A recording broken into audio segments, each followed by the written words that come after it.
Crazy Hat Chemist. So today we're doing another video in atomic structure and electron configurations. Today we're going to be talking about the next item.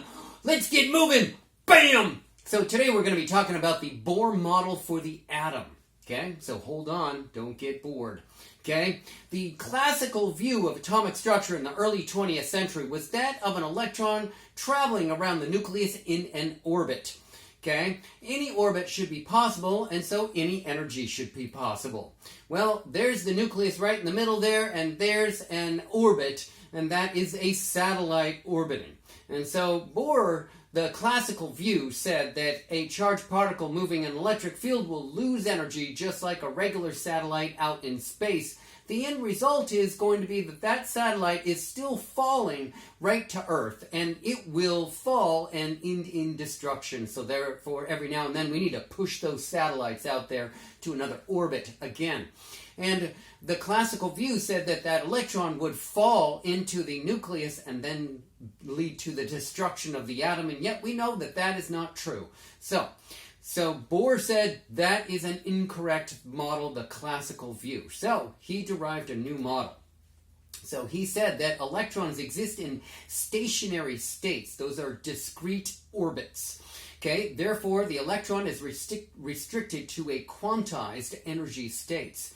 Okay, and the first mathematical model of the atom was derived by Niels Bohr, and there's a beautiful picture of him right there. Okay, and here's his paper on the atom and what he did publish. So this is coming from published work here that he came up with. Okay, so continuation of that Bohr model. So first of all, we're going to build this model. We got the nucleus in the middle.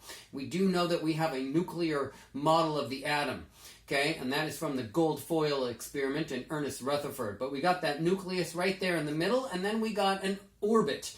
Okay, and that is n equals 1. That is in the ground state. The ground state is the first energy level, the lowest energy level, the one that is closest to the nucleus.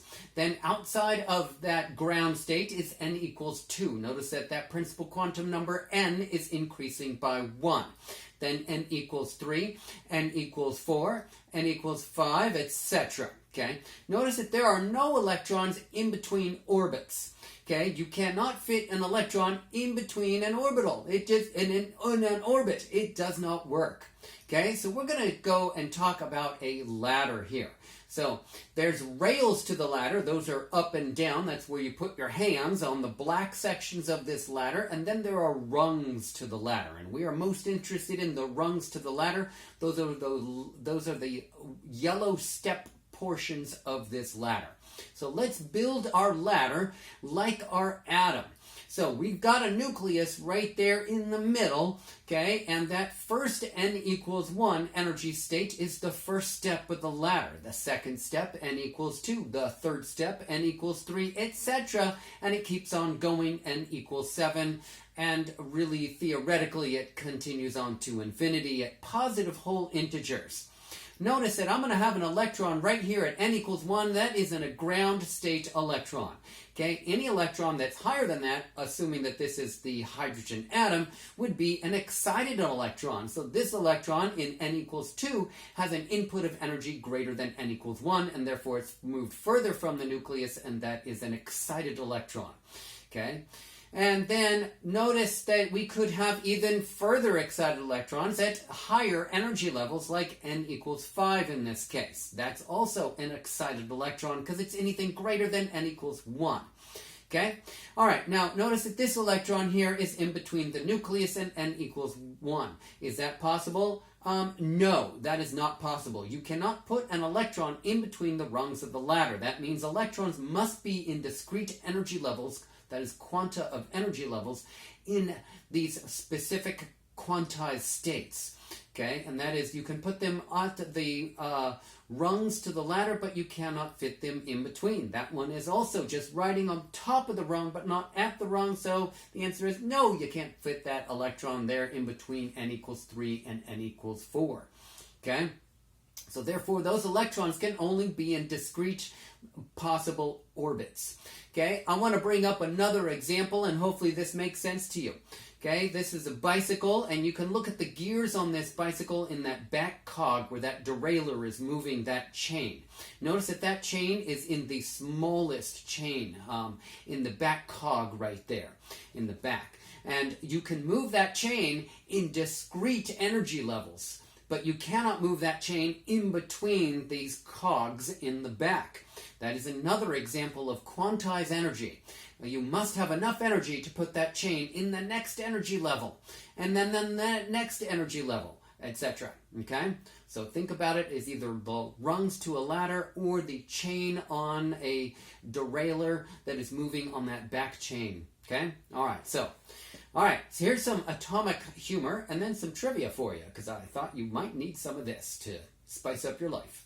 So, what happens when electrons lose their energy?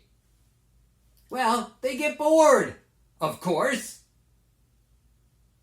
All right, so to escape many attempts at a capture in the invasion of Denmark in World War II, Niels Bohr sailed to Sweden in a small fishing boat. Why did he do this? Well, he did this to save himself. But he was also unwilling to leave his Nobel Prize behind, which is a gold medal. But yet he knew that if he carried his gold medal around his neck, then everybody would be going like, hey, dude, that's Niels Bohr, and we got to capture him, and we got to use him because he's a smart genius. Okay? So, what did he do? He dissolved his gold medal in acid, and he carried that bottle of dissolved gold with him on the fishing boat. Okay? After the conclusion of World War II, the gold was precipitated from that acid solution and the metal was recast. What a genius. He deserves that gold medallion not once but twice. All right. So the question is, which acid did Niels Bohr use? So Niels Bohr used aqua regia, which is called royal water, and it is 1 part concentrated nitric acid with 3 parts concentrated hydrochloric acid.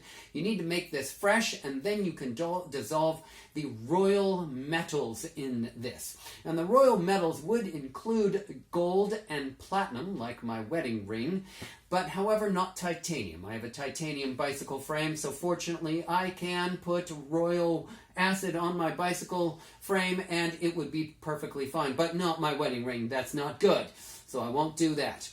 Okay, so that's another great video, and I hope you enjoyed that one, and I've got a meowy hat for you today. Meow, baby. Yeah, meow. Give me a thumbs up if you like that video. Subscribe to my YouTube channel. I'd be very much appreciated, and you have a fantastic day, and I'll see you next time for some more cool chemistry. Bye now.